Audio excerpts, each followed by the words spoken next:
Advertisement. Continue reading below. Kensington Palace unloaded a slew of royal wedding details this morning, from Meghan Markle's decision not to have a maid of honor to the by-the-hour schedule of the May 19th ceremony, but one thing it didn't clarify was whether Prince Philip, Prince Harry's grandfather, was confirmed to attend.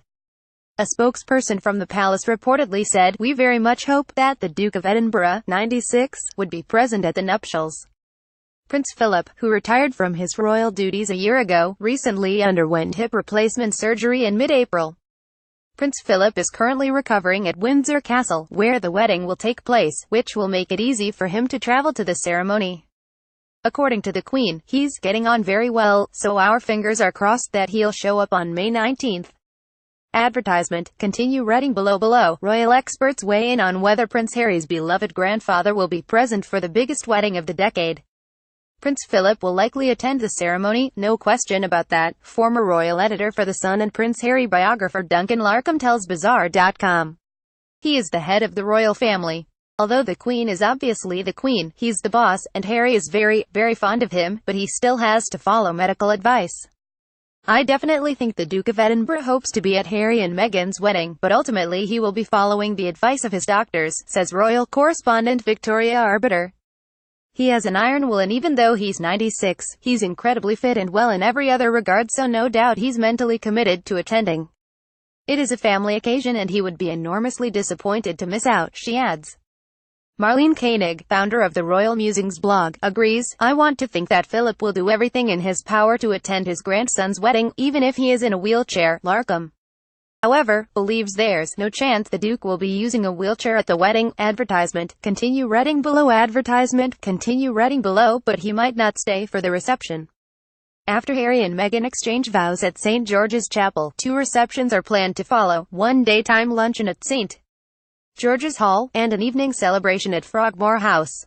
Prince Philip might take it easy and not attend both after-parties. "My understanding is he'll go to the wedding, maybe go to the first reception, and then he won't go to the second reception," Larcombe says. Koenig thinks there's a possibility he might skip the daytime reception too.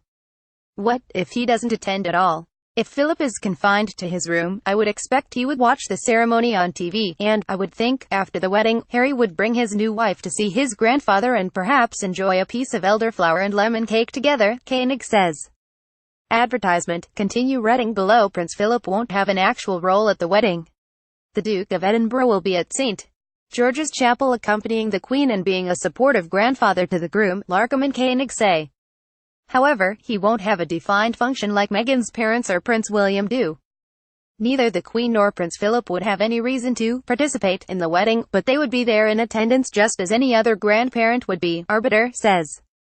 This is, after all, the happy ending everyone has wished for. Harry, Prince Philip and the Queen will arrive right before the bride does. Though the prince won't have an exact role in the nuptials, he and Queen Elizabeth II will still follow royal tradition for their entrance to the ceremony. Members of the royal family typically arrive to official events according to rank. According to Hello, the Queen will be the last person to arrive before Meghan comes down the aisle, and Philip will be right there with her, Larcombe explains. Prince Philip and Prince Harry have a close relationship. Both William and Harry are very close to their grandparents, Arbiter explains. They always have been, but the bond was really solidified when they lost their mother.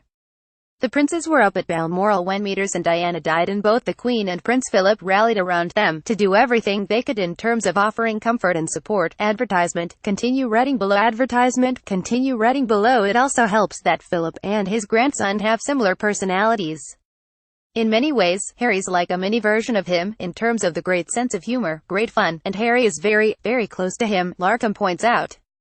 He approves of Harry's relationship with Meghan. He wasn't fond of several members of the royal family, but as far as I understand, he's very fond of Harry and very fond of Meghan. So I don't think there's any issues there, Larcombe says. I think like many people, Prince Philip is very excited about the fact that Harry is marrying for the right reason. He's marrying because he's head over heels in love. No question about that, he adds. Harry could even pay homage to him with his wedding outfit. Advertisement. Continue reading below. In December, Harry succeeded his grandfather as Captain General of the Royal Marines. I think Philip is enormously proud of Harry's achievements, Arbiter says. It's possible that Harry may wear his Captain General uniform on the wedding day, which would be a particularly nice tribute to Philip.